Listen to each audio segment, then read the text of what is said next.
Birmingham. Okay. So I want to say hello, everybody, and I'm so glad that you're here tonight. There's a few more people jumping on, and I'm driving and talking. That's not safe, but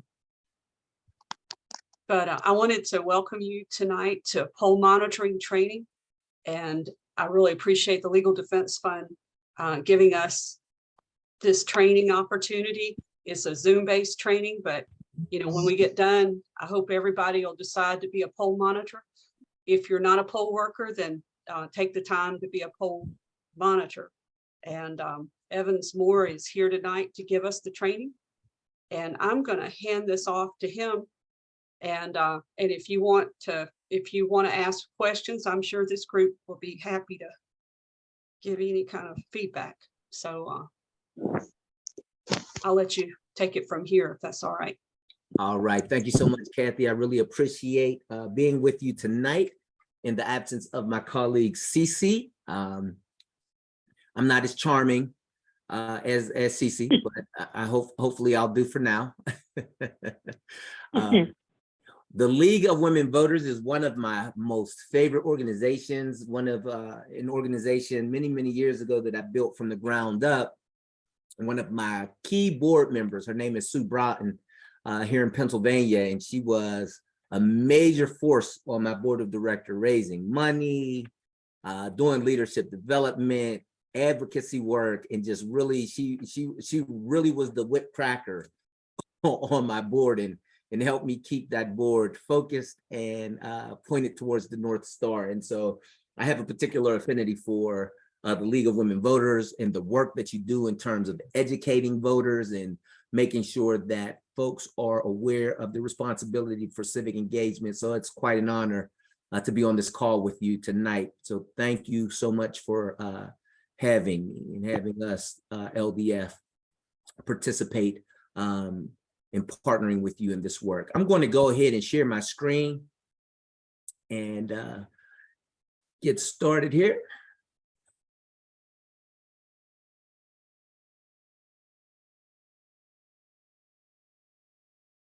All right. So a little bit about me. I've been in the social justice arena for the last 25 years of my life. I started off as a community organizer with the same network that trained and developed President Obama when he was organizing on the South Side of Chicago. We shared two mentors. I actually worked for President Obama when he ran for office in 2008 as a faith outreach director in the state of Pennsylvania. And then I went on to work for several organizations, the Gamaliel Foundation as a national trainer, and then worked for the NAACP as their national education director, interim national education director and education manager before coming on board with LDF. And so this work is in my blood, it's in my bones, as it is with many of you. And as you know, we are facing a particular crisis as our democracy is under attack, quite frankly. And so the work that we are endeavoring to take part in is very critical. And you have a very critical role in that work. And so I'm gonna go ahead and launch the training. And feel free to drop your questions in the chat. I will try to track the chat as we go. Did I stop? Is my screen, what did I do with my screen? What happened here? We still see you. You still see the PowerPoint? Okay, awesome. Yeah. Let me see here.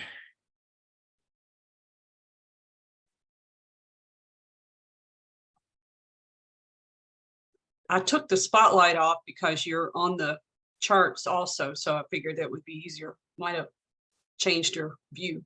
It did change my view a little bit. I need to go back on so that I can see the slides. You want the, okay, I'll do that. All right, hold on. Does that work? Yes, ma'am. Okay, well, good to know. All right, hold on. Nope. What's going on? Let me see. All right. I don't know what's happening here. Do you want to start the share again? Okay, there it goes.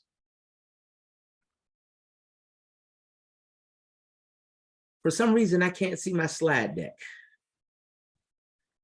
I can see.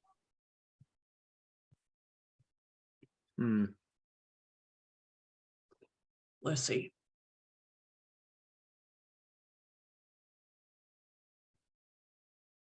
I think I see what's going on. No, it's where my computer is doing something weird where the main screen is covering the slide deck. The main screen of what? The Zoom? Yes, like all the, I can see all the participants, but I can't see the slide deck for some reason. On your end, do you have, I can see you in the main frame. Yeah, right now I'm seeing gallery view. Okay, there's another window of you highlighted. Let's see here. Let's try this one more time. Here we go. All right, there we go. Okay. All right, so today we're going to talk about our nonpartisan election volunteer training. If you have, this is, I like to be, you know, in this virtual space, we've been dealing with a lot of, you know, computer time and dealing with the screen. I'm used to being in a room with folks and having human interaction. So let's try to make this as interactive as possible. If you have questions, feel free to blurt it out. Come off mute, blurt it out, or drop your question in the chat. I will try to track that. Kathy, if you could help me track the chat, that would be very helpful. I will. All right. And we're going to go ahead and get started. So, the Legal Defense Fund,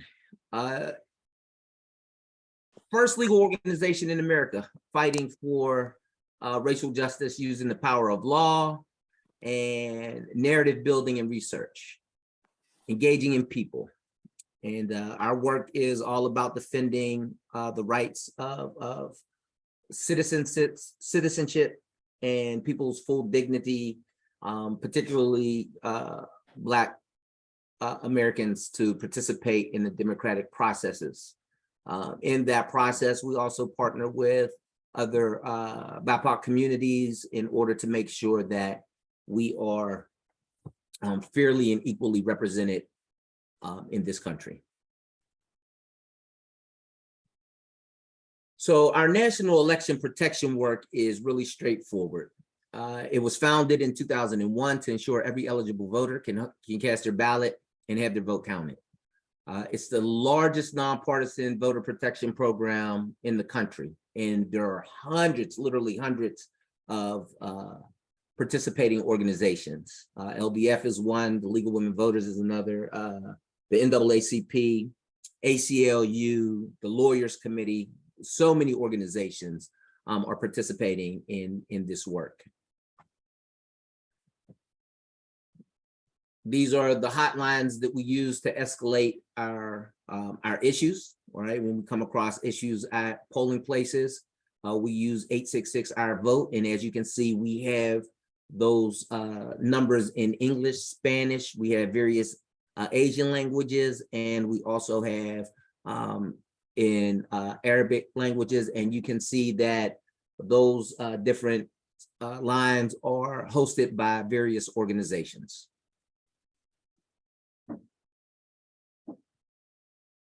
So today, what we're going to go over is the fight for the right to vote. We're going to talk a little bit about your role as a nonpartisan volunteer. We're going to practice how to spot issues and help voters. We'll talk a little bit about next steps, what to do before, during, and after your shift as a volunteer. And then we'll take any questions and answers. We'll answer any questions that you may have. Are there any questions before we begin? All right.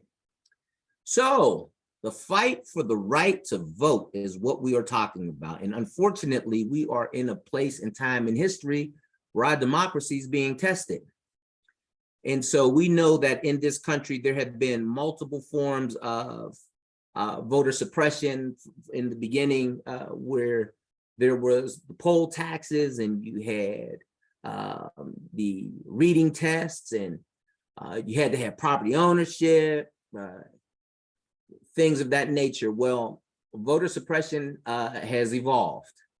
So now we have the removal of precincts in populated areas. We have laws being passed around voter ID, stringent voter ID laws. We have laws where in some states, folks can't pass out water and food to people standing in line.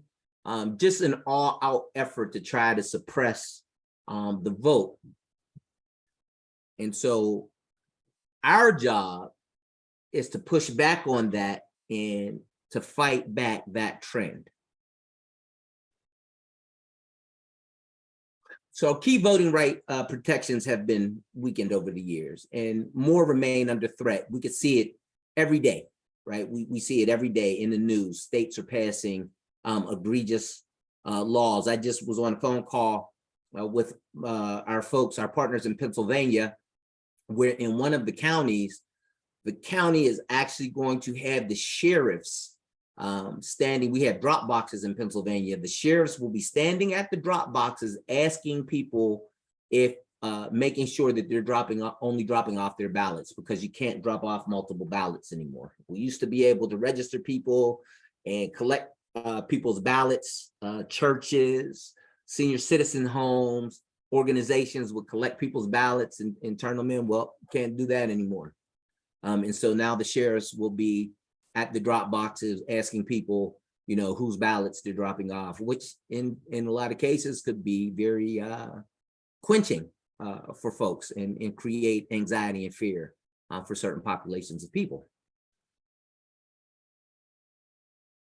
Of course, we're not going to back down from this fight, because that's not what America is about. America is about standing up and pushing back and perfecting our democracy, perfecting our union. So what volunteers do is collect data needed to resolve voter suppression issues in real time.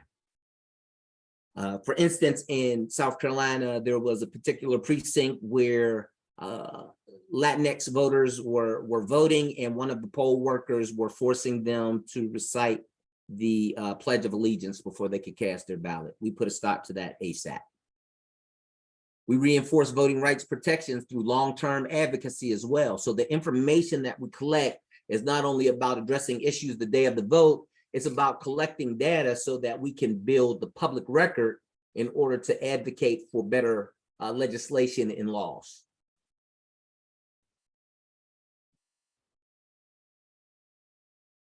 So who is at the polls? And we thought it was really important to draw these distinctions about who the folks that are at the polls, because there's been some confusion about this. And we want to make sure that everybody is clear about what role is being played in this particular program. So we have poll workers, right, which are actually hired by the local election officials to administer the elections. Those are the folks that are collecting ballots, that are making sure the machine works. Judge of elections in Pennsylvania, we call them election commissioners and things of that nature. They facilitate the voting process by checking in and assisting voters inside the polling place. Then you have poll watchers. Those are partisan appointees that are appointed by the different political parties to actually watch what's happening at the polls. They're assigned by candidates or campaigns to observe the voting process inside the sites. Poll monitors. We are nonpartisan volunteers, which means we are more concerned about the process than the outcome. We're more concerned about the process than the outcome. So that means we're not there advocating for a particular candidate. We're not there advocating for a particular piece of legislation or referendum or anything of that nature. We just want to make sure that everybody that has a right to cast their ballot gets to cast their ballot. We are equipped and trained to assist voters and observe, report any election access issues at polling places. If there are broken machines, if folks with different abilities aren't allowed to bring someone into a system to vote. Folks that don't speak the language don't have someone allowed to assist them to cast their vote. Those are the kinds of issues that we want to report. If there are poll workers who are not trained well in giving people misinformation, or poll workers who are unfortunately telling folks who they should and should not vote for, those are the type of issues that we want to make sure that we are observing and reporting.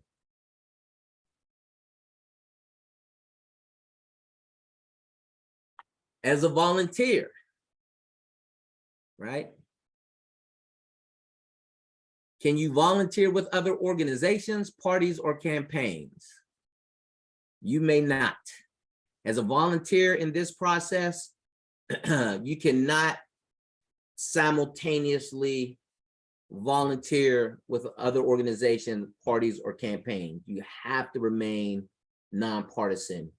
Now, if you pick a shift from 9 a.m. to 12 noon and you work your shift, then you go home and you change, and a candidate of your choice has asked you to be a observer or a watcher, you may then come back after your shift and do that work. But while you are collecting data as a poll monitor for this process, you cannot simultaneously do other work. You can stay after your shift is done. Absolutely. If you want to stay after your shift, you can stay after your shift. We actually encourage people to vote during your shift. Start at your precinct. Start at your own precinct. Cast your ballot before you while you're working your shift. Absolutely. You may not ask anyone how they voted or suggest who to vote for. You may not distribute partisan material or ask voters to sign any type of petitions. You cannot challenge a voter's eligibility to vote. That is not our job. Offer legal advice or establish any attorney-client relationship. We have this in the slide deck because we will have attorneys in the field who are doing rapid response work. And oftentimes we do that work in partnership with local law firms. And so we tell them, you cannot establish an attorney-client privilege, client relationship while you're doing this poll monitoring work. Do not engage in a confrontation with election workers or other volunteers. We don't want to create any distractions during the voting process. Our job is to make sure that people have proper and adequate access to cast their ballot. And so we don't want to become the story, if you will. So let's practice a bit. Let's practice and see what this monitoring is all about. Any questions about what we just discussed, or what I just presented? Any questions? Any questions? Feel free. I have a question. Yes, ma'am. So I'm just a little concerned with the terminology. On the one hand, we're there to observe and report, but then I also hear you say we are there to make sure everybody has access to vote. And I hear you say we're not to engage with poll workers. How do I ensure if I observe somebody being restricted from their access to vote, am I supposed to just observe and report that, or am I supposed to do something about that? That is an awesome question. So when you report that issue, you're going to be reporting it through our system, and we will have a live boiler room with attorneys staffing that system. So when you submit your reports, there will be someone like me on the other end, real time, monitoring those reports as they're coming through. And so if we see something egregious, like a person being turned away from the polls, we ask you to do two things. Take a report and ask that person or yourself to call 866-OUR-VOTE. You will get a live person on the line. That person will take that report and escalate that issue to the boiler room. Attorneys in the boiler room will decide what's the best way to handle this. Is it a phone call to the election commission? Is it a dispatching an attorney to that particular poll site? And so it's a part of it. So you're a part of a system of assurance and not just the end of that. You're the beginning of that process. So that's an excellent question. Thank you for asking it. Thank Did you. that answer? Go ahead. So I have a question. So I have at my local polling place, I have in the past been accosted by people sitting right outside the door, Uh-huh. which I think were too close to the entrance of the polling place, Uh-huh. and trying to intimidate me into voting who they wanted to. So if I'm an observer and I see this going on, and if these people, I don't trust them not to get fairly confrontational, what do I do? That's a great question, and we're going to talk about that a little bit more later. But what you do, once again, is you report that immediately. That could be a form of intimidation. That is electioneering by definition, by legal definition. That's electioneering. If you have folks that are representing candidates and they're, within, and I don't know what Alabama's boundaries are, but if they're within that boundary, that's a violation. So you call that in, and once again, the boiler room will address that ASAP. Evans, Yeah, we had- Really important for you to keep yourself safe and not get embroiled in that situation. Yeah, I'm gonna say, but I may be out there by myself, so Right. So just observe it. Good question. Is it acceptable to video or record such interactions? Absolutely. And you'll see in the app that we're going to be using, you can actually take photos of things like that. Evans, there is a question in the chat. Uh-huh. And it's Laura T. Do you want to ask your question or you want me to read it? I'll read it. It says, do you observe multiple polling places or just one? How long is the shift? Great question. And so the answer to that question is both. So if you want to be rooted, and I don't know the terminology that's being used in Alabama, but if you want to be rooted at a polling site, you can be rooted for a shift. If you want to rove, you can rove. In other words, if you want to be assigned to one polling place, you can ask to be assigned to that polling place for the duration of your shift. We typically break our shifts down into 3-hour chunks. So we break those shifts down into 4 3-hour chunks. So from, 7 to 10, 10 to 1, 1 to 4, then 4 to 7 is a typical shift set of, or the typical shifts. I don't see any other questions in the chat that you haven't already answered. All right. And I see Stacy asked the same question. You will have an app that'll allow you to report that information right now, right? In addition to the app, you will also have 866 Our Vote. All right, so here are some common issues that you're going to see. Changes the polling locations, especially without notice. Several years back in Mississippi, there was a matter of fact, in 2020, there was a storm and some of the polling places were shut down and some of the polling places were moved without notification. We had to get a text message out to voters in those precincts to let them know where they were supposed to vote now. Long lines is a documentable issue. You want to document long lines. The reason why we document long lines is because that will help us advocate for more polling places in those precincts. Police presence or law enforcement activity. Confusion about ID requirements. Voter intimidation, electioneering, we just talked about that, or improper partisan activities. Lack of signage. This is a particularly large issue across the country. Federal law designates that there must be adequate signage for polling places. You should be able to identify a polling place very easily. If a polling place is not easily identified by its signage, please call that in. We have actually had people in the field go and speak with the poll workers on site and ask them to provide better signage. Understaffing or under-trained workers, workers that are not trained well or giving out misinformation. We want to know that right away. Insufficient parking. We want to know those issues, right? Inadequate ADA accessibility. We want to know, right? If they're not disabled accessible, if they don't have the proper accommodations, we want to know. We want to report of that. Voters in line turned away at closing time. Listen, I don't care if the line is 2 hours long after, what time do the polls close in Alabama? 7 or 8? Yeah, 7 p.m. 7 p.m.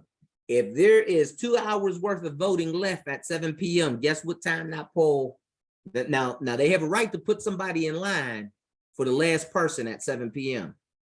and nobody can get in line after that. But every single last person in line by 7 p.m. gets to cast their ballot. Nobody gets turned away if they're already in line before 7 p.m. And we want to make sure that the polling places are open and closed on time. Those are the most typical issues that we're going to see on election day. And you would be surprised how effective recording and capturing this data is in terms of advocating for changes. We were actually able to use a lot of this information in South Carolina to win early voting in South Carolina. South Carolina did not have early voting. They had early in-person voting during the pandemic. And then after the pandemic, they got rid of it. But we were able to advocate for early voting. And now in South Carolina, we have 2 weeks of early voting based on data that was collected in the field from our volunteers. Any questions about any of these issues? You've got a few questions in the chat. All right. Stacy Smith, and then I had one that I think maybe that's part of the question above. Okay. My polling place is Cahaba Heights. I hope I said that right. Baptist Church had signs, no photos allowed in the room where the voting was taking place. Outside the room, it was okay, but inside the room where we obtained ballots and submit the ballots, they did not allow photos. I thought this was appropriate to not, that's absolutely right. No photos inside. Right, so any photos or videos that you may take has to be outside the polling place. So electioneering, if you see electioneering going on.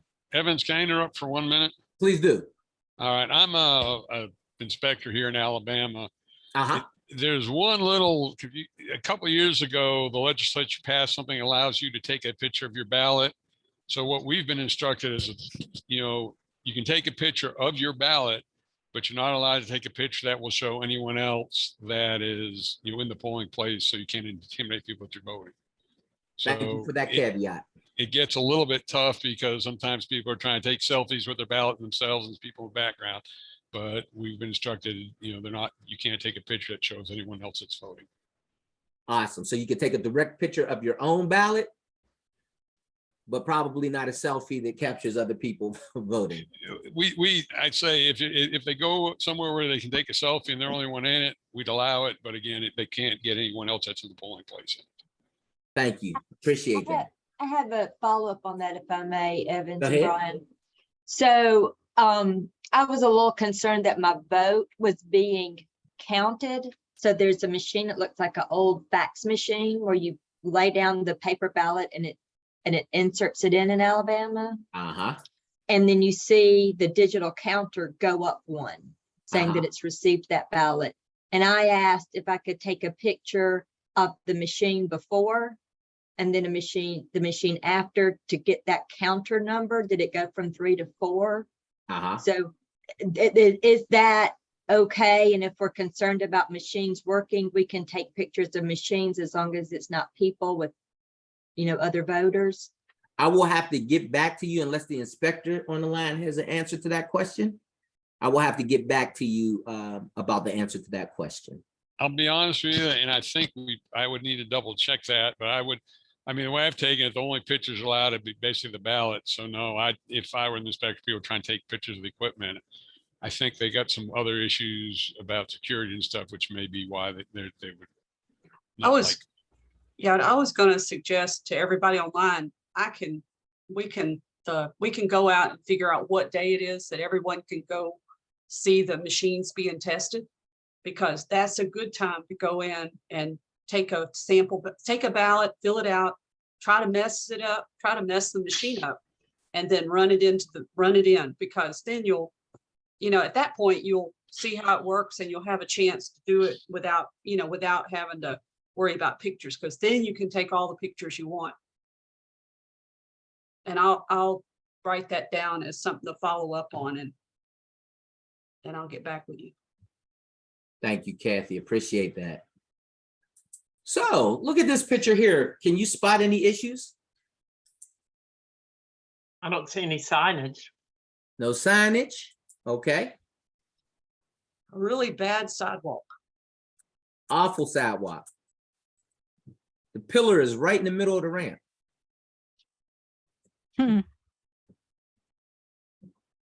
They have accessible parking, but is this a polling place? We don't know. There's no signs anywhere that indicates that this is a polling place. Can you see the door? You couldn't get a wheelchair up that ramp at all. Oh, there's no way you could get a wheelchair up that ramp. Not gonna happen. Or in that door by yourself. You cannot. So law requires that doors that cannot be opened with a closed hand have to be propped open, right? And so that door is not an accessible door. It actually looks like a hazard, because if you got somebody coming off that ramp and then they go straight down into steps, they could end up breaking their neck. There's all kinds of stuff going on in this picture, right? Yeah. Yeah. That's right. So these are the things that we want to, before we even get to the voting, we're going to observe these types of issues. Okay. Poor entrance signage. There's none. The door can't be opened with a closed fist. There's an obstructed ramp, but there is proper temporary signage for accessible parking. So there's one good thing out of 4. Evans, can I ask a question? Absolutely. Please don't ask permission to ask questions. Just fire them off. Okay, so in a situation like that, would those kind of things have to be identified prior to voting, prior to election day? Or what can happen on election day if those issues exist, and so that the public can actually have access to voting that day? A lot of people can't stay around, for the resolution for it.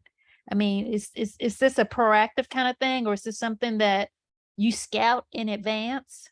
So let's go back to this, right? This picture. So where you see the poor entrance signage, that's something that we can ask an official right away. Hey, we need some better signage out here. Can you please make sure that folks know that this is a polling place?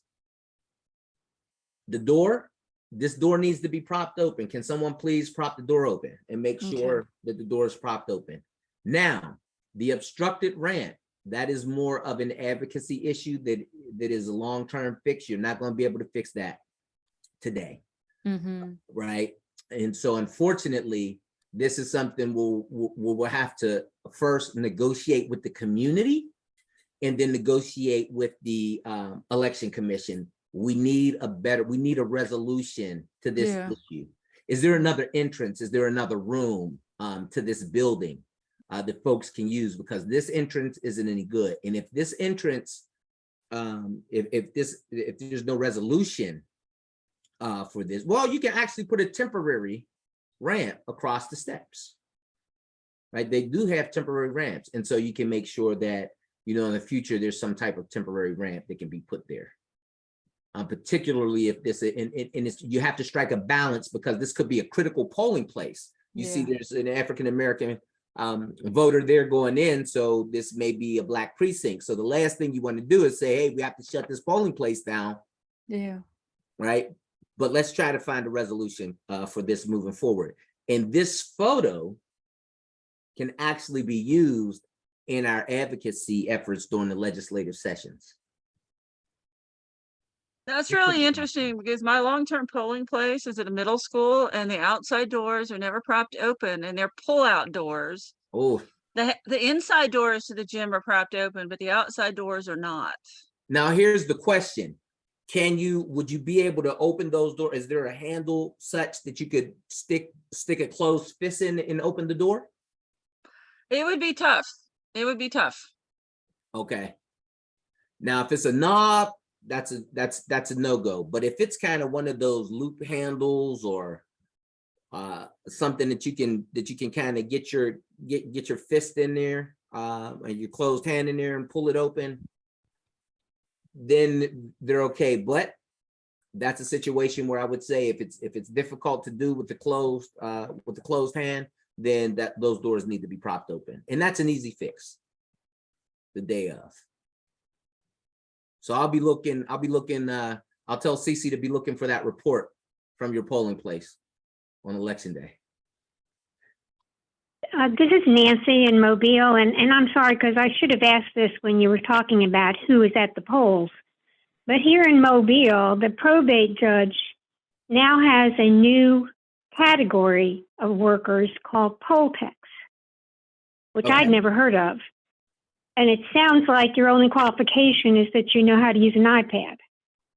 And I haven't had an opportunity to call the probate court to see if they could tell me who these people were, what they would be doing, who was supervising them. Has anybody else seen that? Any other location? Linda from Mobile. Yes, I have seen on the news where they're looking for said workers. And I actually called the probate court to see if I could, go through the process, and nobody's called me back. Okay. I will pass that Yeah, information along to our attorneys. Yeah, it just sounded so vague, and I just wasn't clear what they were doing, and are all kinds of folks going to be in the poll location itself? It was a concern. So thank you for saying you'll follow up on that. Yes, ma'am. All right. Accessibility, marked parking, and pathways are a requirement. There's no ifs, ands, or buts about it. If polling places do not have accessible and marked parking and pathways, they are in violation of ADA regulations. So that is an absolute requirement. It has to be done. It's not negotiable. And so we want to document that. Even if you have a question, are there curb cuts? Is a wheelchair accessible? Can I get up onto the sidewalk if I'm in a wheelchair? If I'm using a walker, things of that nature. And then once again, there has to be adequate parking, ADA parking as well. These are requirements, not suggestions. Temporary solutions. So what is adequate ADA parking? There's like 2 spaces at the school where I vote. So I believe I'll have to look into the number, but I believe it is based on the number of voters that use that precinct and parking spaces. It's some kind of formula, and it may be I'm talking from my lens in Pennsylvania, so I could be totally wrong about Alabama, but once again, I'll follow up on that. And make sure you get answers to all these questions. So everybody that's on this email is going to get, I'm going to send a bulleted list of questions to our attorneys specifically, and we'll send these answers back out to you. All right, there are temporary solutions. You can see the you can see these are regular parking spaces. Right? You have 1 handicap parking space, or you have 2 handicap parking spaces and 2 regular parking spaces. Well, you have to create a pathway. And so you could block off those regular parking spaces. You see there's a temporary ramp here in the one picture. And so you can have places that are not necessarily ADA compliant, but do have temporary solutions. Here's a picture of what an accessible door looks like. And so this is a little bit what we were talking about. If you can push it, if there's a device on it that'll allow you to pull it, and if you can push the knob down with a closed fist, though these are all compliant doors. Doorknobs are not compliant doors because you have to open your hand. You have to actually use your fingers and your dexterity to open it. And so those are not compliant doors. So if you come to a polling place and it has an actual regular old-fashioned doorknob on it, that needs to be brought to somebody's attention ASAP.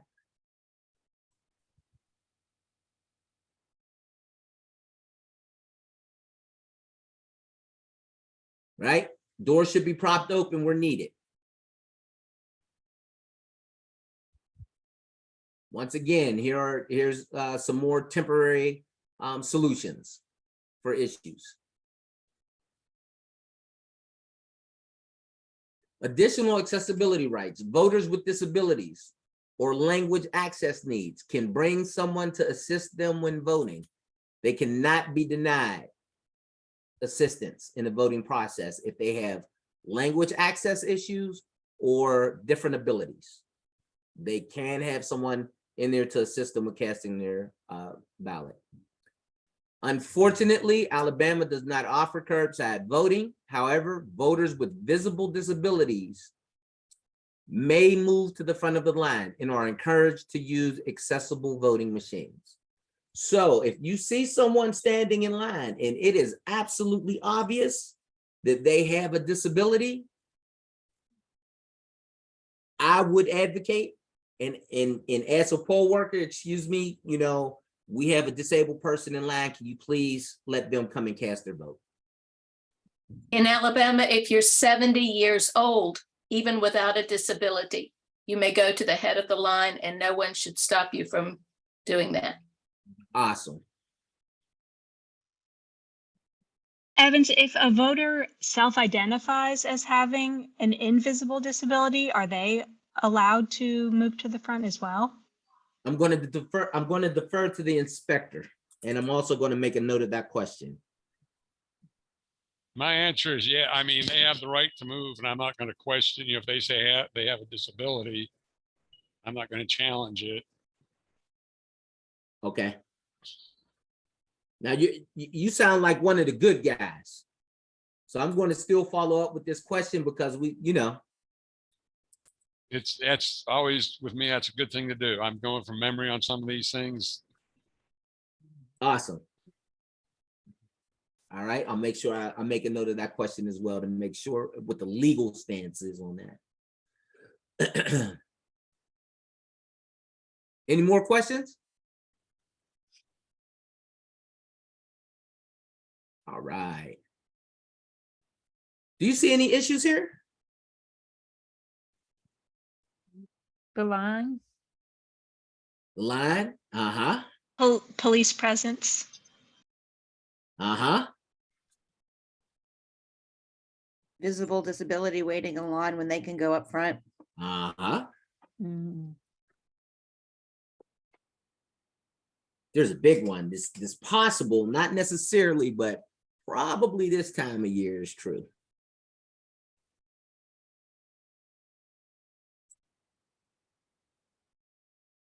It's dark. It may be after 7. That's true. It may be after 7, right? Mm-hmm. Now we don't know for sure. Yeah, Alabama's right on where we get daylight savings time changes right before an election. Okay. 'Cause I remember back in 2020 going out to one of our polling places here that was in a minority town, small town, and it was pitch black, but people were out there, circled the building. Wow. They were not leaving. Wow. Wow. All right. So we got a long line. We got a police present. We got an accessibility issue, and it's late. So you nailed all of them.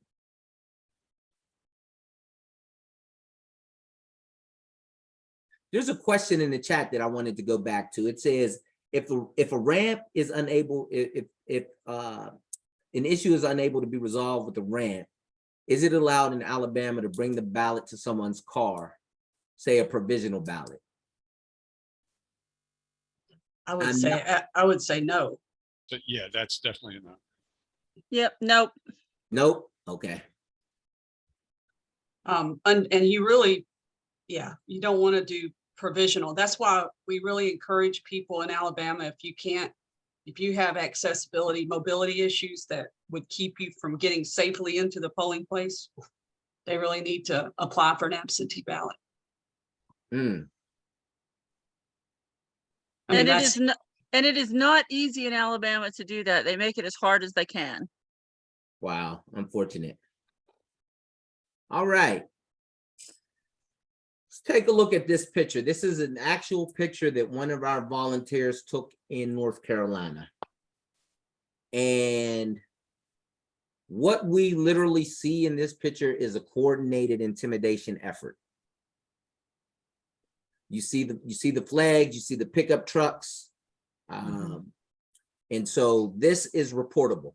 We absolutely want to report this. They are literally right outside the polling place. You can see the vote here sign. And so this is what we call a coordinated intimidation effort. And so you want to report this. However, dealing with manners of this is very important. You want to, now our volunteer took this picture.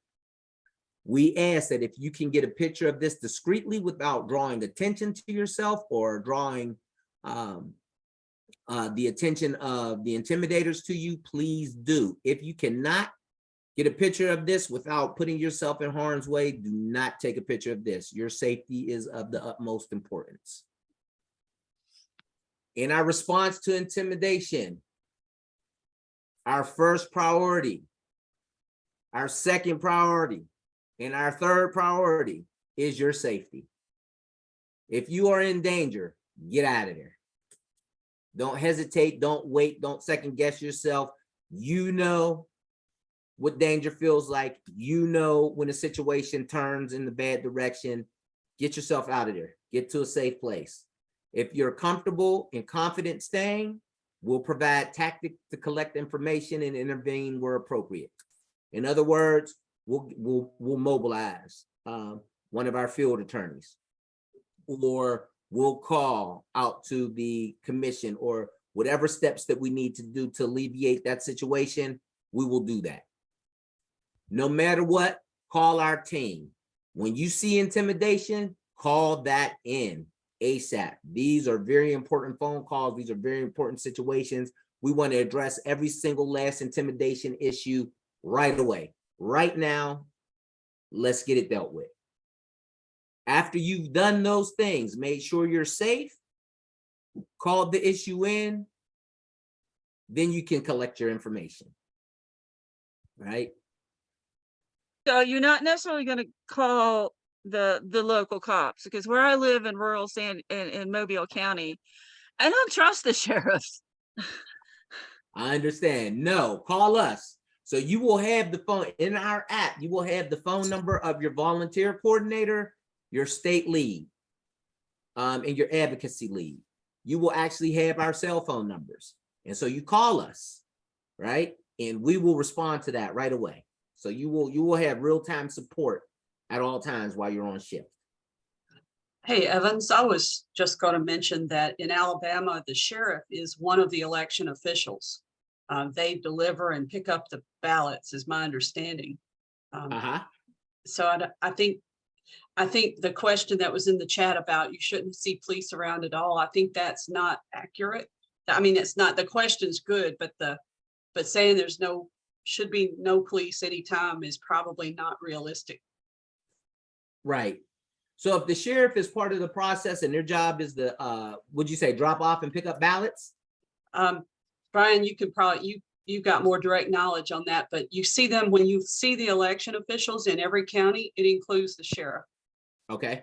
The sheriff is one of the election officials, but I've got two questions I'm going to ask Evans about it, because one is like, especially in 2020, just because the number of people voting, we had one of the sheriff's deputies just rotating between 4 or 5 polling locations, just checking how everything's going or stuff.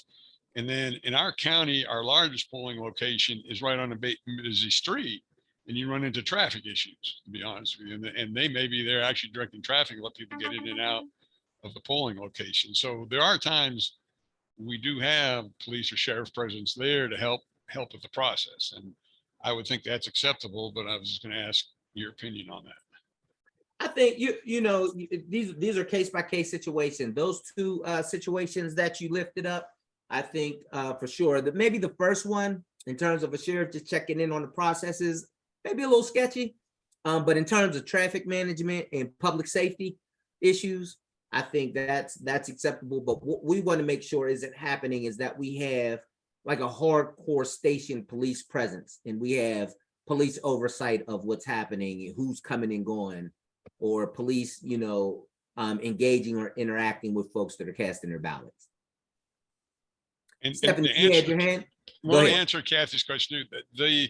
In Limestone County, the only time the sheriff comes by after the polls are closed and picks up the memory sticks and an initial copy from the polling machine and stuff. But that's generally, again, they show up anywhere from 15 to 45 minutes after the polls have closed to pick up that information. But actually during the day, I don't think they're in any official role that I can remember, unless for some reason we have any security issues. Thank you. I'm so glad you're on the line tonight. Stephanie, you got your hand up. Yeah, I mean, it really is like it when you see it kind Absolutely. of thing. I mean, I coordinated poll monitoring for like 4 or 5 counties in Southeast Alabama in 2020 and working with the ACLU. In some cases, like when we called about people having to run across busy highways because there wasn't any parking, we wish they would show up and they didn't. On the other hand, in one of the small rural towns, the town police were posted up out front of the polling location. And, like somebody else on the call said, I mean, like, it's hard to get them to monitor themselves because when you call the authorities, you're calling the people who are causing the problem. But in that case, the county police showed up. So, I mean, when you report and the LDF or, whoever you're working with does call the right people, they usually do jump into action when they've got attorneys on the other end of the phone. That's right. That's right. Thank you, Stephanie. And someone says, Stacy said, for clarification, police cannot be around the poll lines. We do not want police officers around the poll lines. Absolutely not. That is definitely something to report. Great questions tonight. All right, so back to the photos. If you are comfortable and can do so safely, take a picture. What they say, a picture is worth 1,000 words, right? As the young folks say these days, gotta have receipts, gotta show, gotta have proof. And pictures are so powerful in the legislative sessions when we're advocating for policy. To be able to walk in there with photos and pictures is a very powerful tool. And we actually tell our volunteers, don't just take pictures of the bad stuff. If you go to a polling site that's pristine, it's running smoothly and everything is going right, accessible parking, doors propped open, temporary ramps, take those pictures, because what we can do in many states, some of these, some of the discrepancies are from county to county. And so we can say, well, in this county, they're doing it right.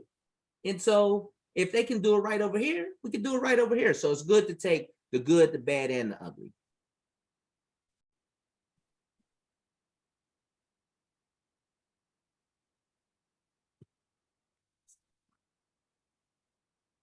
It is our job to defend our democracy. Everyone is screaming, our democracy's under attack, our democracy's under attack, our democracy's under attack. Listen, our system of governance was created for people engagement. Well, it's for the people, by the people. Well, the suppression of engagement allows the political class to take over our processes. And so we have to re-engage in our political processes. So it's not, Superman's not coming. No one is coming to save our democracy. It is up to you and I to save, you and me to save our democracy. And my wife's a teacher. She would have dinged me for that. So let's look at some scenarios. Let's look at some things. Okay. A voter says that they do not have a photo ID and wants to know if they will be allowed to vote. What do you tell them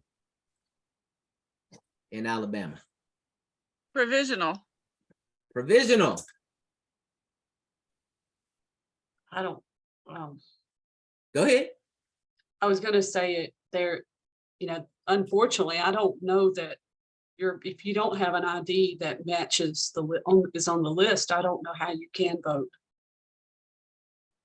Although there is a sign up in the polling place that talks about if you're recognized by your someone at the polling place that you might be able to, but Brian probably needs to answer that. Let me answer this. The second part first. Yeah, if two poll workers will sign an affidavit that you know you and you are who you say you are, yeah, you can vote. The provisional, that's one of the things. I mean, if you don't have the ID at the polling location, you can vote a provisional, and you have until Friday of the vote elections on Tuesday. You have till close of business on Friday to show up at the board. I believe it's the board of registrars and provide a proper ID to get your provisional counted. All right. That's good. Awesome. Thank you. So in Alabama, driver's licenses not expired or expired less than 60 days. Alabama photo voter ID card, of any federal issued ID, a U.S. passport. Alabama booking sheet from prison or the jail system with a photo. Alabama Department of Corrections release temporary ID with photo. Student or employee ID from public or private college or university in the state of Alabama. I'm assuming that doesn't need a photo. Student or employee ID issued by state institution of higher learning in any other state. Military ID, travel ID, pistol permit with photo ID. The student IDs do have photos on them, and a senior citizen center that's located on the university campus, which has photo IDs, those count because it is issued by the university. Thank you.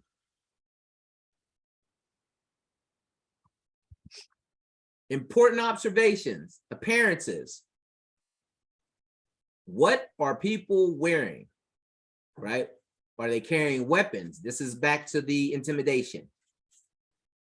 Someone said, I tried to use my military ID, but the new iPad intake system would not process it. Interesting. It's pretty well. Say that one more time. I didn't hear you.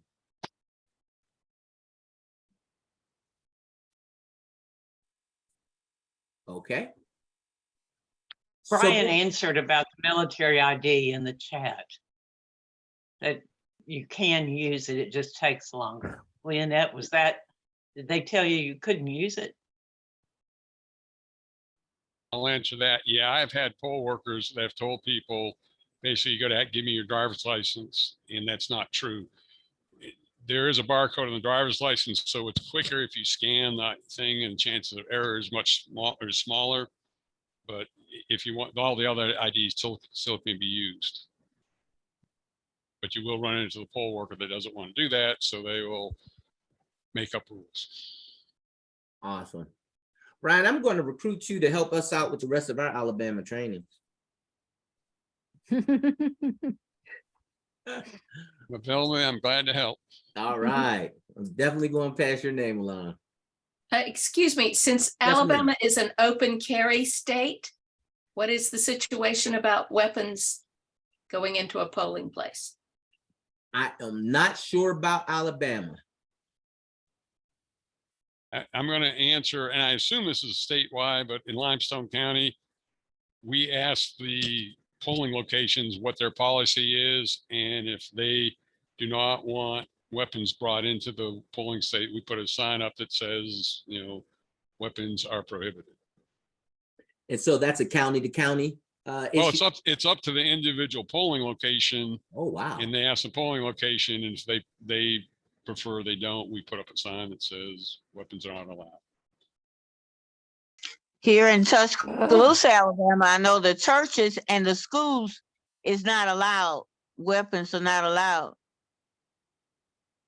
So it's based on the premises itself. Yes. The policies, okay. So in South Carolina, it is a state policy that no weapons are allowed in polling places. In Pennsylvania, same deal. No weapons allowed in polling places. Only makes sense.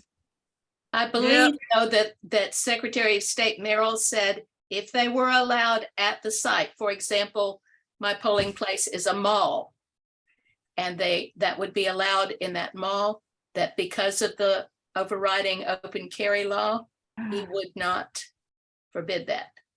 They're not worried about intimidating voters. They're just worried about the property owners.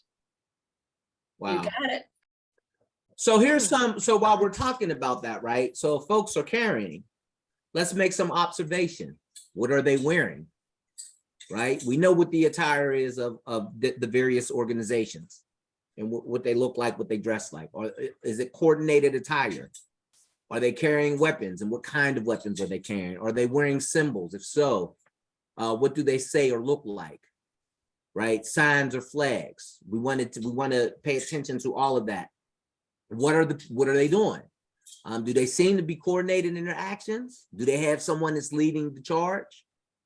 Do they seem to be patrolling like law enforcement? Are they stopping people, right, outside of their group and engaging with voters? Do they appear to be provoking or threatening violence, and how so? We want to make these kinds of observations for intimidation. Here's the effects that we want to make sure that we're watching for. Are people turning away from the polling station after seeing or speaking with them? If we see any of this going on, we want to report these things ASAP. Since there seem to be a lot of knowledgeable people on here, I was told that they can be within 10 feet of the door of a polling station in Alabama. Is that true? It's 30 feet. Thank Okay. you. Yeah, Brian, didn't that law got changed to that a couple of years ago, right? I don't remember that, but you could be right. Yeah. Does that include signage as well? Yes. Awesome. You're talking about for candidates, right? Yes. Yes. Yeah. So it's a 30-foot radius? 30 feet from the entrance, yes. All right. All right. Evans, I have another question. Go for I it. understand the sort of paramilitary thing that I think that's what we were talking about then. But what about people who are religious, people who are standing outside the polls, chatting with people, carrying religious books, whatever? I would not confront them, but would we report that? Absolutely. Any coordinated effort designed to influence or sway voters or intimidate voters, yes.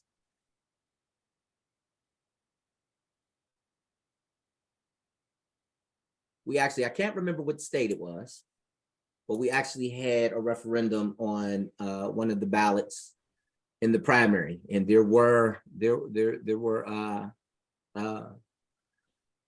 right to lifers intimidating voters. And so Thank you. it's not always paramilitary folks. It could be issue-based people. It could be an organization that wants funding for their particular pet project. If it's a coordinated effort and they're intimidating folks or trying to get, we had a landlord. There was in Louisiana, we had a landlord. There was a referendum on to fund a school district, which would have taken money out of a development pot. And so the landlord actually sent letters to all of he was a slumlord, sent letters to all of his tenants, threatening them that they would be put out if they voted. So there's all kinds of crazy things going on around the country when it comes to our democracy and our processes. So if we see something happening, not on election day, but we hear about something like what you just described leading up to an election, then we would just call the number and report it. Absolutely. Yes, indeed. Yes, indeed. Can I clarify the 30 feet? So who would be a legitimate person outside of that 30-foot radius, someone holding a sign to vote for their candidate or something like that? What's acceptable outside the polling place? Because we're seeing all of these things, or you're describing all these things are unacceptable, which makes a lot of sense, but what's allowed and wouldn't rise to needing to be escalated? Anything that's not intimidation. Anything that's not intimidation. Whether it's 30 feet, 40 feet, 50 feet, 500 feet, if it's intimidation, it needs to be reported. There is no boundary for intimidation. Well, I have a question. So when I go to vote, a lot of times people are sitting in the middle of the sidewalk leading up to the building, and they're taking up a lot of the sidewalk. So even if they're far enough away, if they're making people like walk out of their way to get in, is that intimidation? If you feel like it's a coordinated effort to intimidate a particular group of people, right? So if you've got if you've got a bunch of 30-something-year-olds in khakis and plaid shirts, and they're in a black precinct and they're doing that, well, that's questionable. I would. Well, what if I'm not in a mostly black precinct, but that there's a whole bunch of rednecks taking up most of the sidewalks, and I have to walk out into the grass to get around them. They're like, let me talk to you, bless you. You need to hear what I have to say. Is that intimidation? I would report it, call it in. I'm getting the feeling that it's better to purport something than not report something. Yep. If you have any question, report it. That's what you took the words right out of my mouth. When in doubt, call it in. And the attorneys will sort it out. And that's why we have the process, the boiler room, the escalation processes. The attorneys will sort it out. So before your shift. Sorry to interrupt. The day of, do we receive all of the sort of rules and reminders? Because there's an awful lot to remember, and I would want to make sure to have this all fresh on election day. You're going to get in, and you'll see, and we're going to go over this in the app. There is a bevy of resources. All the voter ID laws. In South Carolina, we actually put the poll worker manual in our app so that folks could refer to it if they wanted to. And so I don't know if they'll do that for you in Alabama, but there will be resources. It'll be resource rich right in your app, and you can go in there and look things up. So yes, you'll get all this information 24 hours in advance of your shift. So before your shift, what you want to do is sign up for a role. Do you want to be rooted, or do you want to be roving? And then you want to sign up for your shifts.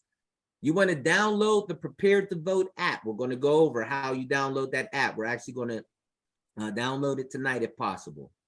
Review your assignment materials shared via email. You will get an email with your list of assignments. Prepare your shift. Prepare for your shift. Plot your routes, pack snacks, pack water, all of those types of things. And make sure you're ready. Pack for success. Make sure you have a phone and a charger. Chargers are very important. If you're so inclined, we're still suggesting that people bring personal protective equipment, PPE, with you, hand sanitizers, masks, gloves. Just protect yourself. They declared the pandemic over. However, there are still issues that we're dealing with, and it's flu season. Volunteer swag. We will be providing our volunteers with poll monitor t-shirts. I don't have an image to share with you, but we will definitely be providing with poll monitor t-shirts, and we'll be letting the election commissions know our folks are going to be out here, and this is what they'll have on. You will have volunteer training resources in the app or hard copies if you need them. Everything that's in the app can be printed out. Make sure you're comfortable. Layers of clothing, comfortable shoes, once again, snacks and water. Okay, now our biggest tool It will help you during your shift. What the app does is it helps you find your assigned sites. We have mapping tools that we're going to use to cluster sites together so that you're in a particular cluster. It'll give you information to support voters, to answer questions. In the app, you can have, if voters are willing to give you their information, if they're, say a voter says, I've been voting at this precinct all my life and now they don't have my information, where am I supposed to go to vote? You'll have a tool in your app that you can look that voter up and see if they're still registered or see where their polling place is. You'll be able to report information at assigned sites. You'll have a checklist to complete of issues that you spot and take photos, and there will be forms available to collect stories from voters as needed. You will be able to call in issues to the election protection hotline or our team directly, right? And I just want to reiterate, any instances of intimidation, call our team directly. Don't use the election protection hotline. Call our team directly for those. So let's download the app. Let's download the app. It's called Crowd Compass Events app. So what you want to do is you want to go into your app store and you want to look up Crowd Compass. Take a second to do that now if you can. I'll give you a couple minutes to do that.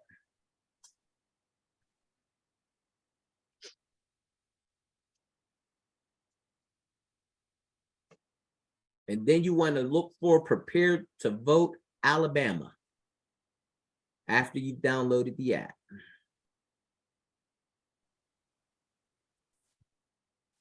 You can use the QR codes on the screen.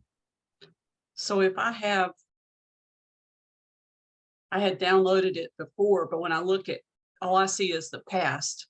I see the one back in the spring.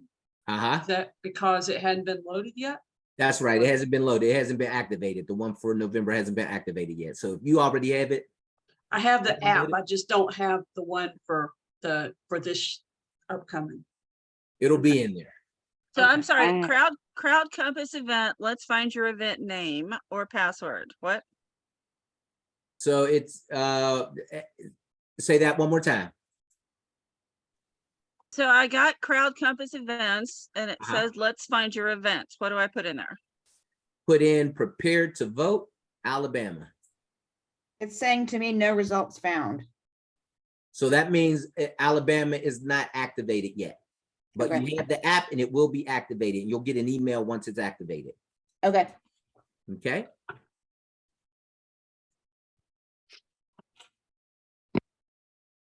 What did you say about, you were saying you're going to have real clear instructions on when we call you directly versus reporting it? Yes, if it's something that needs to be addressed right away, intimidation, call us directly. Okay. Every issue of intimidation, call us directly. If it's something that can be resolved with a phone call to an election commissioner, give us a call. So when I did it last spring, I guess one of the things that I thought was really helpful was the ADA checklist that you had in the built in. It kind of seemed like a really good way to have a lot of polling places on the, checked out. Yes. Yes. And that's our poll site checklist. Right. And so you see on the screen in that second from the top, you have the poll site checklist and you have a voter incident report. At every polling place, you're going to fill out a poll site checklist. If you're roving, you're going to fill out that poll site checklist for every polling place that you go to. If you're rooted, you're going to fill out the poll site checklist for that site.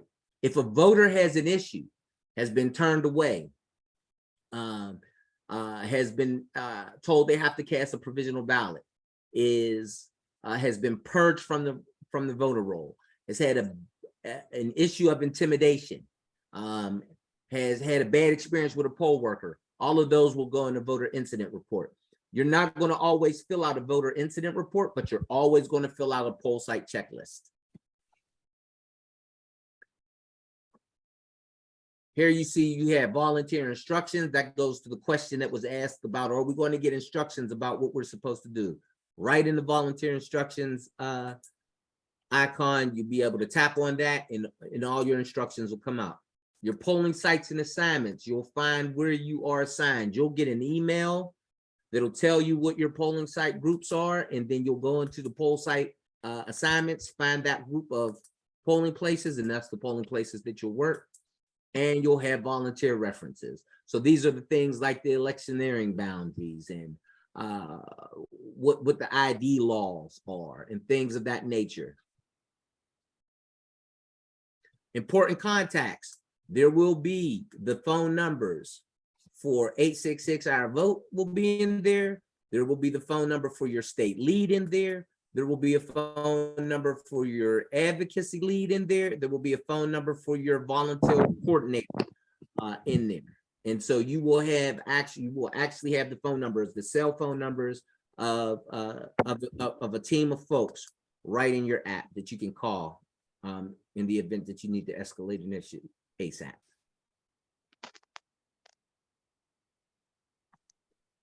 During your shift, find your assigned sites, spot issues, engage voters, report issues, and abide by safety best practices. If the app fails, you can download and print every form in there. Forms can be accessed through independent web links. You can enter data later when you're back online if you need to. So if you're in a place where there's no cell phone service and you can't get to your form, I would suggest that you download a couple of forms and keep them on you, fill them out, and then later when you get back within Wi-Fi or cell phone range, you can upload that information. You can always call our team to report urgent issues. Always, always, always. Once again, when in doubt, call. We would rather field calls than have you wondering whether or not you should call or not. So call us, call us, call us. When in doubt, pick up the phone, call us. That's what we're there for. No issue too small or big. If you have any questions, if you're having issues with your app, call us.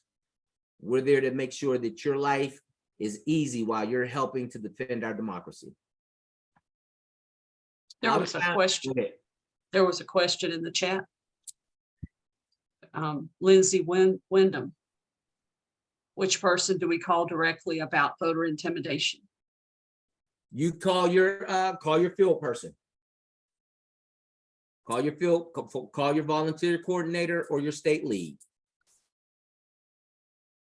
Any of those phone numbers in there, give them a call. Any one of us will be able to help escalate that issue.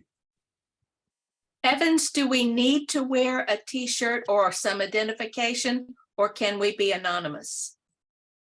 We prefer identification because we communicate to the election officials that our volunteers are out there, and it helps keep you covered.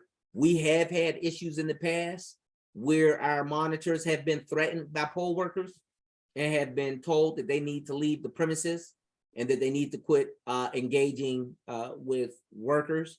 And so we prefer that. We prefer the t-shirt.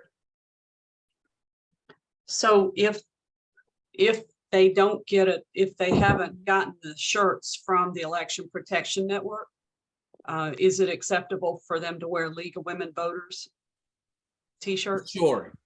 League of Women Voter t-shirts. LDF is going to send out t-shirts. I know EP is going to, so any of those t-shirts, yes. And once again, all that information will be communicated to the election officials. So let's find your polling places. We're going to wrap this up pretty quickly here.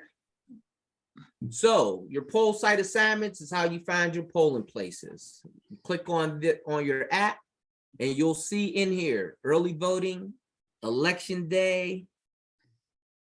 Kathy opened my app and logged in. I didn't have the update to the app. Okay. Sorry, I was answering Jill. And then you'll have a map.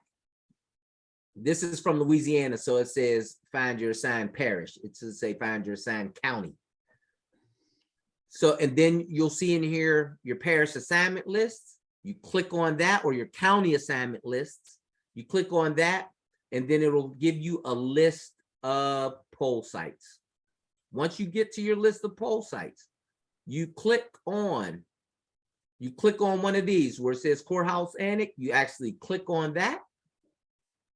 It'll take you to this first page where it says Courthouse West. You click on that little universal direction icon. It'll come up. There'll be a pin on the map that'll show you the Courthouse West. You click on that where it says Courthouse West, and then you'll get this third page, which will actually give you the address. You click on that address, and that address will route you. It should open up the map in your phone and route you to you open up your GPS in your phone and route you to your location. Question. I suspect that I might be the only person in my part of the county who is signing up for this. And one short shift might not really be enough to do any good. What do I do? Oh, you can sign up for as many shifts as you want. If you want to sign up for the day, feel free. But you can sign up for as many shifts as you want. That is totally up to you. We've had people sign up for all shifts.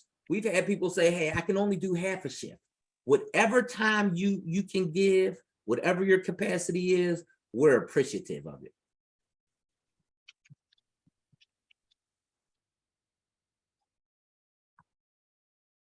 All right, so here's how you support voters through your volunteer references and your voter information, right? You just click on those two let me go back. You click on these two icons and you can give people, so say someone has a question about their ID, you can go in there and you can pull up the ID laws. Or if a voter is looking for a polling place has been changed and the voter's looking for their new polling place, after all this redistricting and shifting, you can tell them where their polling place is. You can even let a voter know if they've been purged from the rolls. How to report issues during your shift. So you want to go to your poll site checklist. You click on your poll site checklist. You will see something that looks like this. You will have your polling site street address. This will auto-populate. We have it programmed now where you don't have to type that in, right? That's why you have the red asterisk there. The arrival time, that will automatically populate. Now you want to run the checklist. Is there a long line?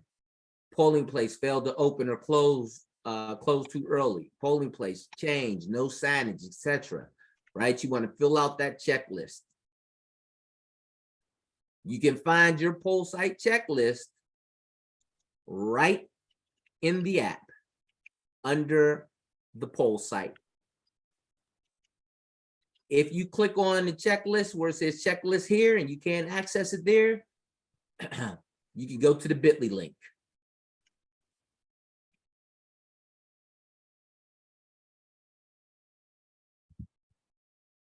Take photos. Just take photos. Act like you're a photographer for the day. Take as many photos as you want. Once again, take the good, the bad, and the ugly. We want it all. Checklist best practices. Describe what you see. You'll be asked to expand on issues spotted. And the more narrative you provide, the easier it is for our team to prioritize and respond to issues. So it's really important to describe what you're seeing out there. Okay? Escalate urgent issues. You will be asked, do the issues you reported require rapid response attention? Yes, urgent. Yes, not time sensitive. No. Okay, so you will be asked to put that in there. That will flag in the system. We will see that right away. If we see yes, urgent, we're going to get on that right away. If we say yes, not time sensitive, we're going to put that in the queue to be addressed. And if we see no, we're going to keep on moving. If an issue is urgent, also be sure to call the issue into our team. So don't leave it up to chance. right? If you have to push urgent on an issue, pick up your phone and give us a call. Let us know what's going on. Once again, we'd rather have 1 million calls than not enough. Rank the site, right?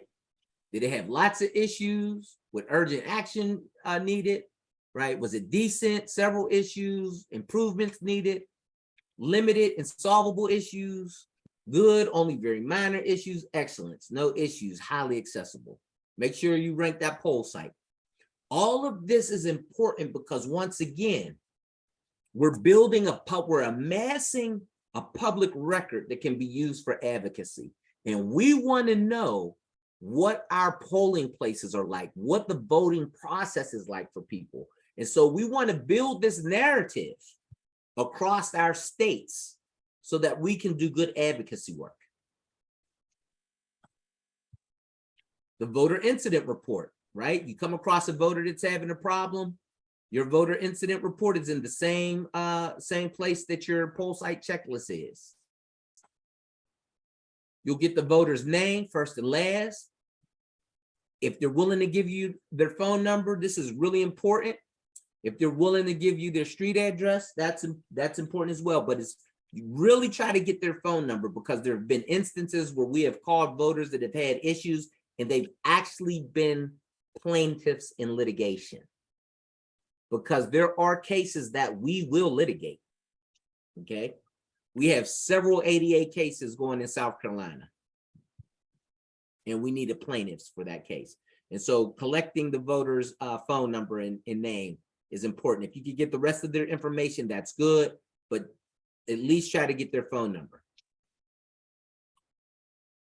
Once again, these are our National Election Protection Hotline numbers.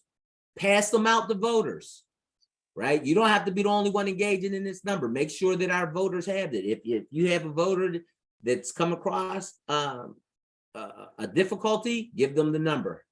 If you have a Spanish speaker, give them the number. Safety and best practices. Abide by local public health guidelines, right? Once again, we're outside of the pandemic, but we still are suggesting that people protect yourself, be careful. Remember vehicular best practices, full tank of gas, lock your door when you're not inside your car. Don't leave materials unintended on tables or sidewalks or banisters of that nature. We don't want the wrong folks getting their hands on the information that we're using. This is critical. In addition to my work at LDF, I am a security professional. I do K9 security work. And I can tell maintaining a 360-degree situational awareness is critical. Know what is going on around you at all times.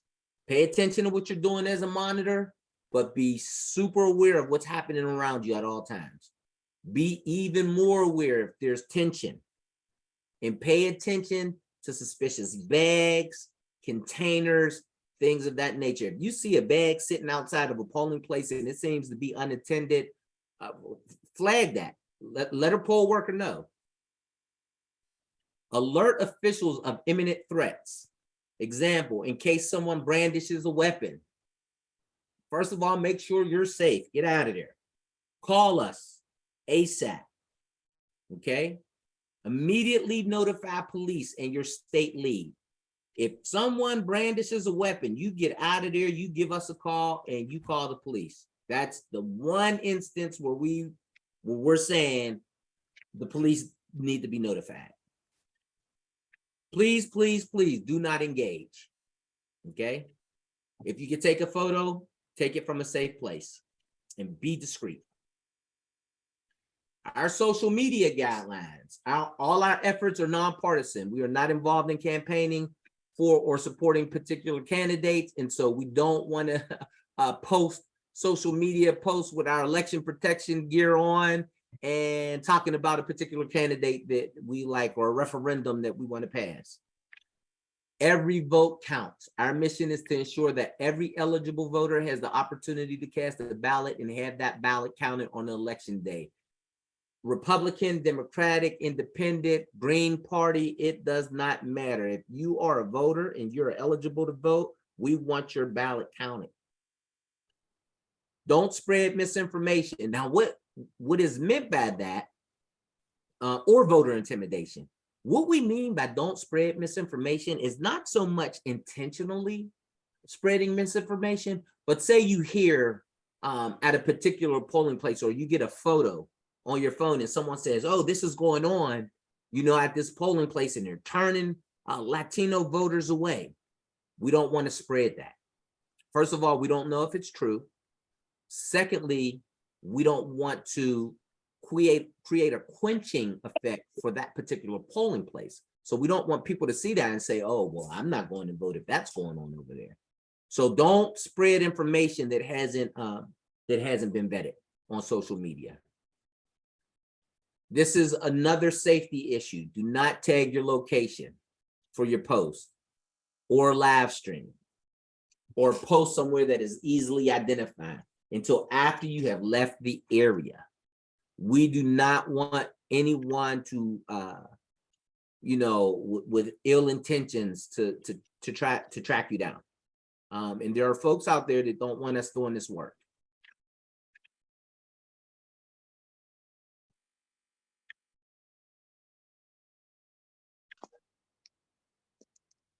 After your shift, be aware of the vote counting process. Report efforts to undermine the election results. Stay engaged, keep in touch. What we're talking about is the post-election canvassing and ballot certification processes. This year, we need to keep an eye on that. We want to keep an eye on what's happening because we know that there are folks that don't want to certify elections and has pledged not to certify elections. And so we want to keep track of that process as well, because that's where the real war is going to be waged around our democracy this year. Are there any questions? What would be a way to be involved in the process of counting of the votes? I mean, I know we're supposed to be aware. What can we do, you know, after our shifts? Do we hang around?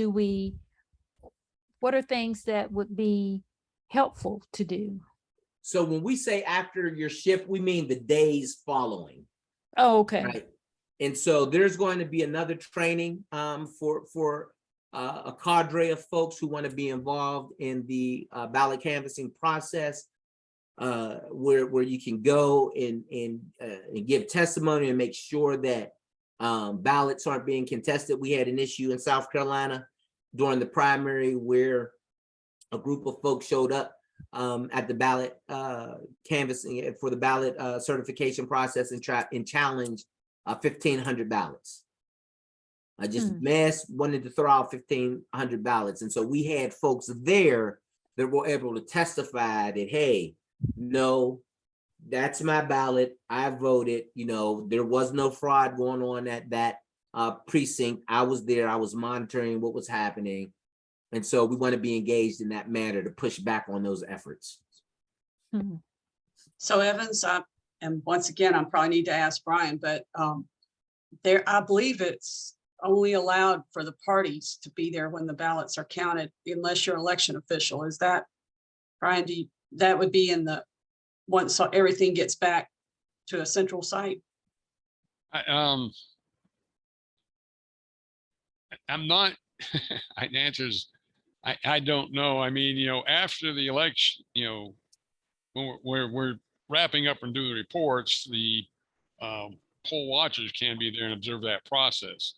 You know, then the memory stick from the machines goes back to the probate judges and the registrars. The ballots actually go into storage at that point. And I don't know if there's any, other than the provisional ballot process, when we review those, if there's any other opportunities to observe the counting of the ballots. Well, I know that I walked into the circuit clerk's office on election day one day just to see if I could get in, and told them I wanted to go watch them count ballots. And they said, no.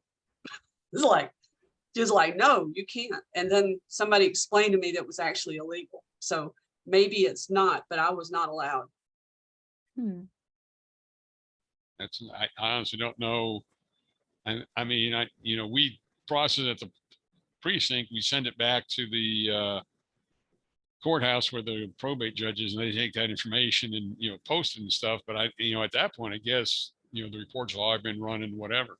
So, Yeah, well, that was where I showed up, was where they were doing all the counting. So I don't think it's a bad thing to show up and ask to get to see it, see what happens, but don't expect to get in. I will pass along a note that asks what is the Alabama ballot canvassing process and what that looks like. And you'll get that information in these other questions answered as well. Brian, can you do me a favor and drop your email address in the chat for me so I can pass it along? okay. Yeah, let me do that. And I was going to do one other thing if I can. I don't want to take us over time, but let me put my email address in. Okay. But I got to start covering my tracks already.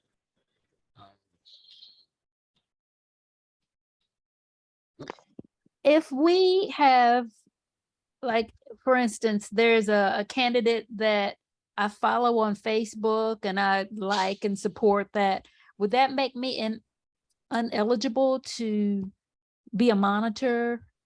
Oh, no, Not that- not at all. Okay.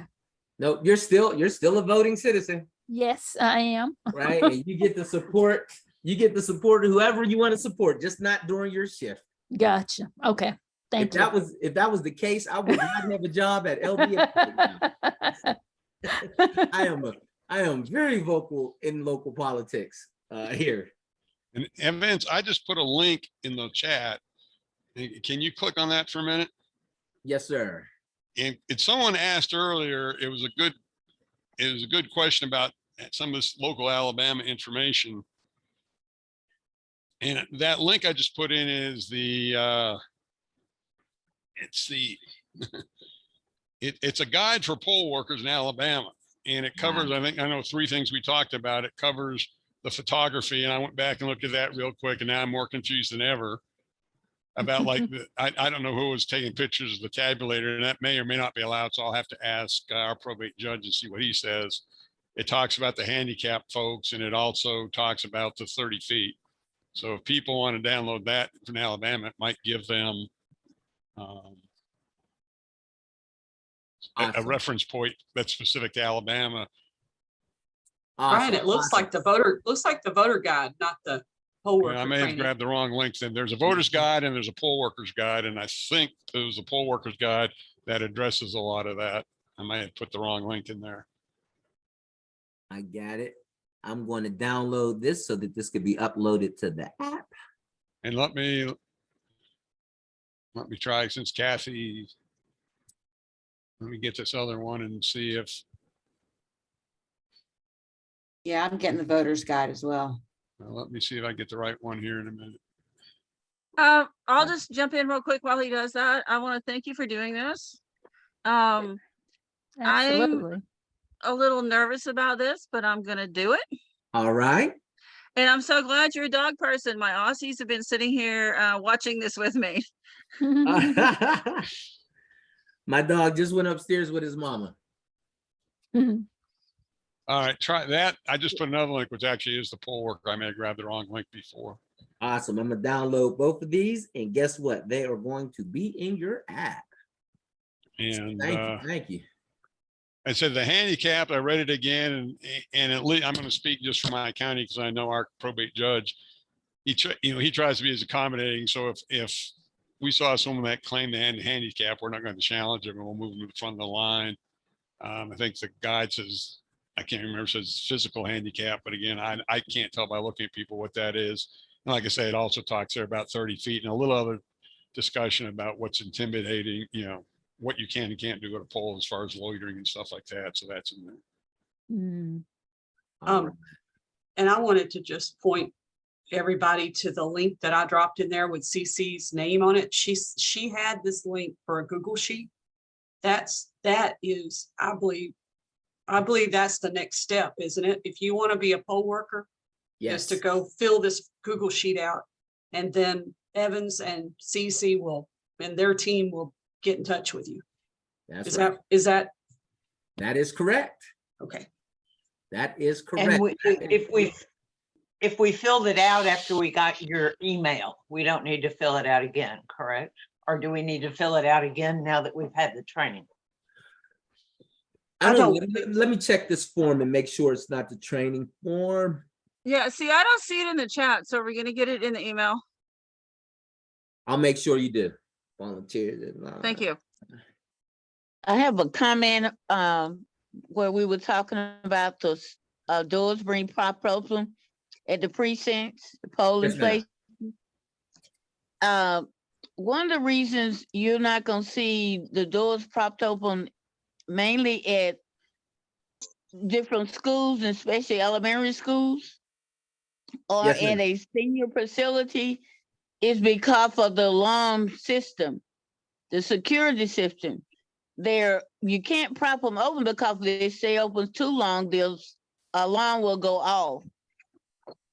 For protection, a lot of your seniors, I know in Tuscaloosa, some of the polling precincts or at senior facilities, they can't prop the door open because you got people there that they got to watch, and they got to make sure that the doors are not left open for them to go out. So in most of those facilities, they're accessible. So the only doors that you want to prop open are the doors that aren't accessible, and those tend to be in older buildings. So schools, senior citizens facilities, those tend to be accessible doors, and so we don't tend to see those issues at the schools and at the senior citizens facilities. But that's a great point.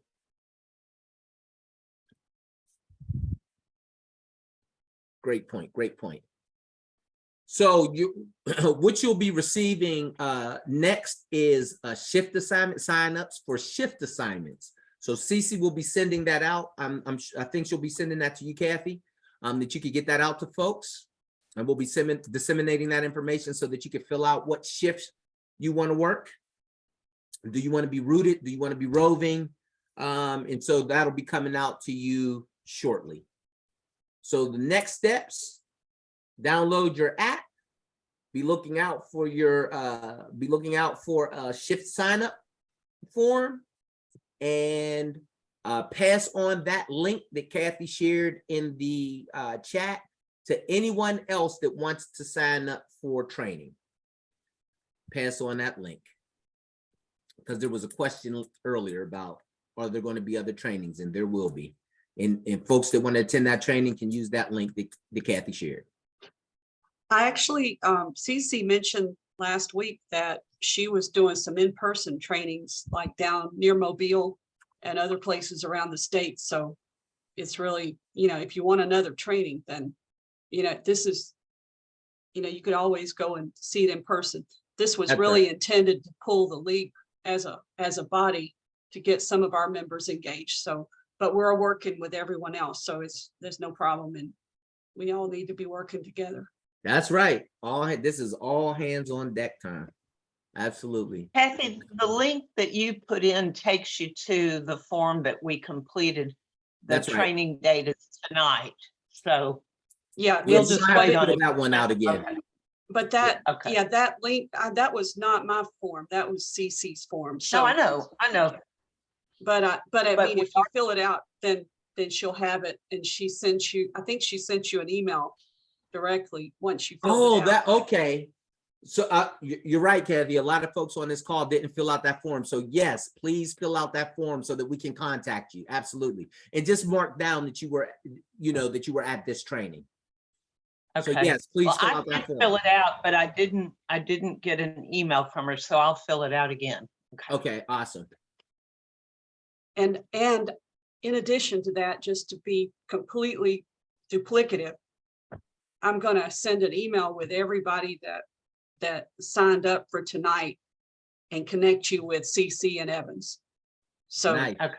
that way, even if you don't fill out the form, you guys will all be in contact. All right. Good evening, folks. Thank you so much for your time. Appreciated spending time with you this evening, conspiring to defend our democracy. Looking forward to working with all of you on election day. God you. bless and have a good evening. You too. Thank you. Thank you. All right. Thank you, Thank everybody. you so much. Thank you. All right. Good night. Good night. Thank you. All right.